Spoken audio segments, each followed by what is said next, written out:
Saludos, somos el equipo número 2 y llevamos por color el azul. En esta ocasión nos toca el tema del conflicto. Mi nombre es Antonia Coronado y tengo a mi cargo la parte del proceso del conflicto y cuáles son las causas que se dan dentro del conflicto. Como es de entender, un conflicto es una pelea, disputa o discrepancia que se da cuando dos o más personas tienen intereses u opiniones que no pueden desarrollarse al mismo tiempo, es decir, que se contradicen y debido a esto surge el conflicto. Pero ¿cuáles son las causas que se dan dentro del conflicto? La causa número 1 que se da dentro del conflicto es la falta o la falla de comunicación. La comunicación es de suma importancia en toda relación del ser humano. Entonces, cuando surge la falta, cuando se da o surge una falta de comunicación o la falta de información, entonces empieza a darse lo que es el conflicto. Otras de las causas del conflicto es la discordancia de intereses. Debido a esto surge un conflicto entre la parte interesada porque cada una de ellas busca su propio interés o cubrir sus beneficios sin importar lo afectado que pueda suceder la otra persona. También está lo que es las discordancias de valores. Surge aquí el conflicto porque la parte involucrada defiende en cuanto a creencias, costumbres o valores. Por ejemplo, dos personas de religiones diferentes entran en discusiones porque cada una de ellas defiende su propia tradición religiosa. La discordancia de roles. Surge aquí el conflicto por la parte involucrada, ya que una de ellas reclama o denuncia un avallazamiento en cuanto a lo que entiende que es su derecho. Un ejemplo es cuando un empleado le reclama a su jefe que por favor le respete su tiempo libre. Por último, pero no por eso menos importante, está lo que son las desigualdades. Aquí el conflicto se da porque una de las personas sufre una desigualdad social o económica que quiere eliminar. Muchas veces se dan situaciones de conflicto por la escasez de recursos en la parte interesada. Aunque la abundancia de un recurso también puede ser un motivo dentro del conflicto. Buenas noches, querido grupo. En esta hora le estaré hablando acerca de técnicas que podemos utilizar para resolver un conflicto. Existen numerosas técnicas para resolver el conflicto. Entre ellas podemos mencionar mantener la calma. Siempre hay que mantenernos calmados cuando se nos presenta algún conflicto. Y esto ayudará a que se pueda buscar la mejor solución para resolver el problema cuando estamos calmados. También otra técnica que podemos utilizar es escuchar para entender, que es lo que menos hacemos a la hora de vernos envueltos en un conflicto. A veces no detenemos a escuchar a la otra persona y a entenderla. Entonces eso es una buena técnica. Por ejemplo, detenernos a escuchar lo que esa persona está hablando. Eso sería muy interesante. También acentuar lo positivo. Por ejemplo, hay que buscar los puntos en común y si no existen esos puntos hay que crearlos, porque así se provocará de que la otra persona se encuentre más tranquila. Por otro lado, tenemos atacar al problema, no a la persona. Nunca podemos, por ejemplo, personalizar los comentarios. Tú fuiste el culpable de esto, sino ¿qué se puede hacer para mejorar, para solucionar ese problema? ¿Qué se puede hacer para que eso no siga sucediendo? Es lo correcto que debemos hacer. También otro punto muy importante es evitar el juego de la culpa. porque la culpa solo sería importante cuando nosotros mismos aceptamos nuestra culpa. Pero de lo contrario, no es bueno estar buscando un culpable, sino qué solución vamos a buscar para resolver ese conflicto. Eso es lo ideal. También centrarse en el futuro, no en el pasado. Ya no nos podemos, si hay un conflicto, no nos podemos quedar, ¿por qué lo hiciste? Si ya eso pasó, lo ideal sería buscar una solución para resolver dicho conflicto y qué podemos hacer para que esto no vuelva a suceder. Eso sería lo más importante. También hacer el tipo de preguntas correctas. Se deben evitar el por qué y sustituirla por el qué se puede hacer. Eso sería algo muy asertivo en el momento de un conflicto. También, por otro lado, ser creativo. Eso significa tener varias estrategias a la hora de resolver el conflicto. Porque si de esta manera no me da resultado resolverlo, yo tengo otra aquí que me puede resolver. Y si esa no me da, tengo otra. Entonces, es bueno ser creativo a la hora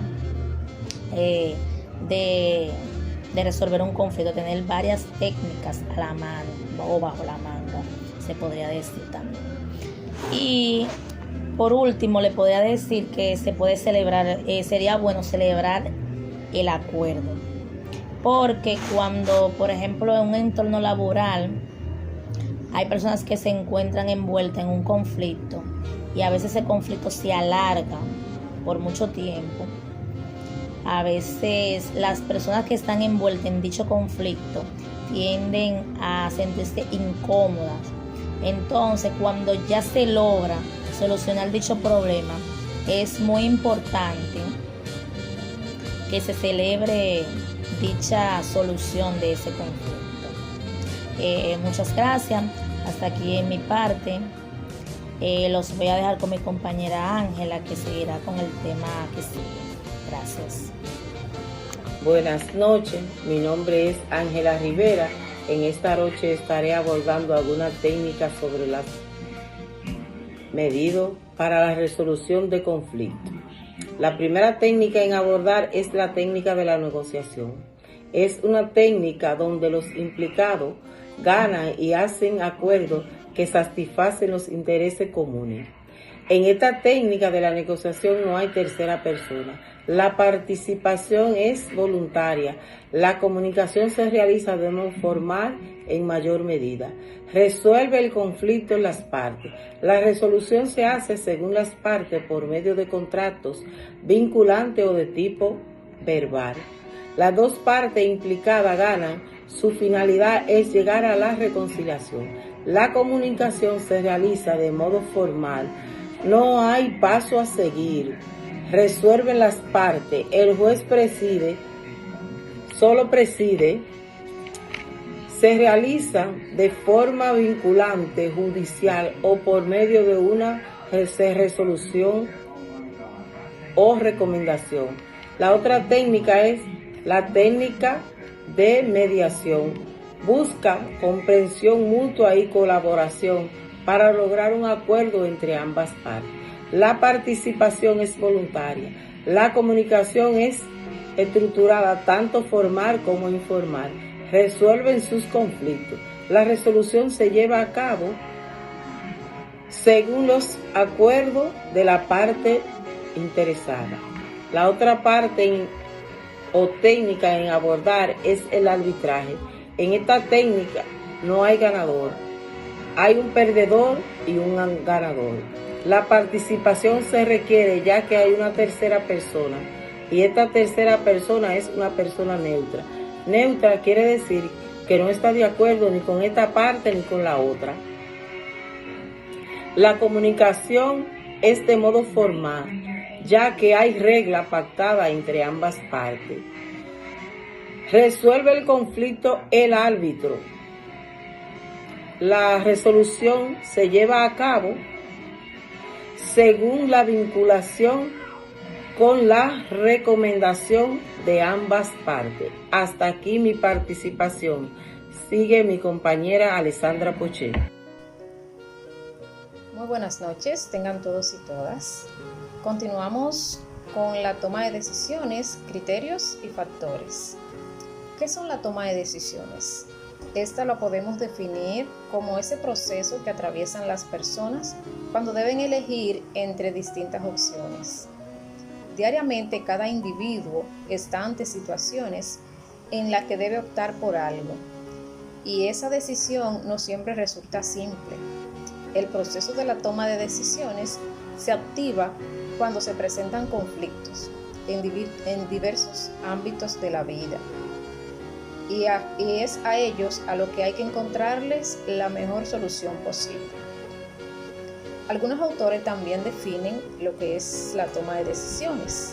En este sentido, Carr en 1979 la define como esa decisión de suministrar los medios para el control que permita la coherencia en los sistemas. En ese mismo orden, Monde define la toma de decisiones como una acción que debe tomarse cuando ya no hay más tiempo para recoger información. A la hora de enfrentar una situación o resolverla, es importante que el individuo siga ciertos pasos. En este sentido, podemos mencionar que debe definir el problema, detectar las alternativas posibles, proveer los resultados, optar por alternativa, control y, por último y no menos importante, debe de presentar una evaluación. Esta consiste en analizar las ventajas y las desventajas de la decisión tomada. Toda decisión implica consecuencias, pero también riesgo. No obstante, todas las decisiones tienen un origen en su procesamiento, en donde intervienen ambos factores. Estos pueden ser tanto internos como externos. Dentro de los factores internos que intervienen, podemos enumerar los intereses personales, las actitudes y las aptitudes, las habilidades, motivaciones y personalidad. Los factores externos, estos factores en la toma de decisiones a nivel externo están relacionados con el entorno cultural, social, económico, la familia y los medios de comunicación que nos rodean, por lo que suelen tener mayor influencia en las tomas de decisiones, tanto profesionales como académicas. Entre los factores externos que influyen en la toma de decisiones, podemos mencionar la siguiente: estabilidad del entorno, riesgos, presiones y, por último, el tiempo.